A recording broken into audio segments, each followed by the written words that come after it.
జిల్లా తొర్రూరు మండలము కర్కాల గ్రామం నాయన.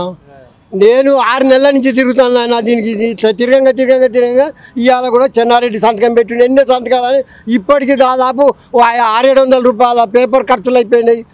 తీయంగా కూడా మరి ఇప్పటికైనా ఏమవుతుందో అదంతా దేవుని ఆయన నాకు తప్పకుండా ఇది చేసేటట్టు. మరి నా భూమిని వేరే వాళ్ళ భూమి మీద ఎంఆర్ఓ సాబ్ లంచం తీసుకొని ఎక్కించిన దాన్ని పట్టుకొని ఇవన్నీ ప్రజావాళ్ళు తిరగంగా వారం ఇట్లా అప్లికేషన్లు పెట్టి వారం అప్లికేషన్లు పెడితే ఇవాళ చెన్నారెడ్డి కూడా రాసిండు. మరి ఈ చెన్నారెడ్డికి మరి ఉత్తర చేస్తారో మంచి చేస్తారో నాకు తెలియదు నాయన. అటువంటిప్పుడు నా భూమి నాకు ఎక్కియాలి. మా తాతల తల్లి సంపాదించిన భూమి అది. రైతు బంధు అందుబాటు నా దగ్గర పాస్బుక్ కూడా నాకే ఉంది. మరి అటువంటిప్పుడు నాకు తప్పకుండా న్యాయం చేయాలి. నా భూమి నాకు ఎక్కియాలి. రేపు కలెక్టర్ దగ్గర పోతా.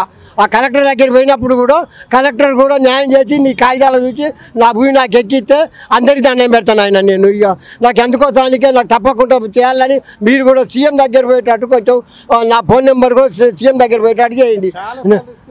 ఇచ్చిన నేను ఇప్పటికీ 17 సార్లు ఇచ్చిన.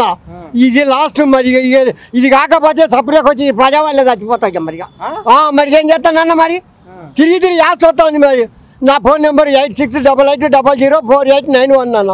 ఇక మరి ఇదన్నా లాస్ట్ ఈసారైనా వచ్చేటట్టుగో ఇదైనా చేయండి ఆయన. ఏం చేయాలి? ఒక కోర్టు ఆర్డర్ కూడా కాగితాలు చూసిండు ఆయన. కోర్టు ఆర్డర్ కాగితాలు చూసి కూడా నీకు ఎందుకు చేస్తా ఉండేదని కూడా నడుతున్నారు ఎడతారు. మరి ఏం చేయాలి? ఇంత ప్రభుత్వాలు ఇట్లా చేస్తున్నాయి. మరి లంచాలు తీసుకొని ఏ కాగితం లేకో ఇక్కడికి ఇక్కడ కానీ అక్కడ ఎంఆర్ఓ సాబు లంచం తీసుకొని రాసిండు. రాస్తే వాడు తబాదులు అయిపోయిండు. ఇంకో ఎంఆర్ఓ నువ్వు అమ్మినట్లేదని కూడా రాసి ఇచ్చిండు నాకు.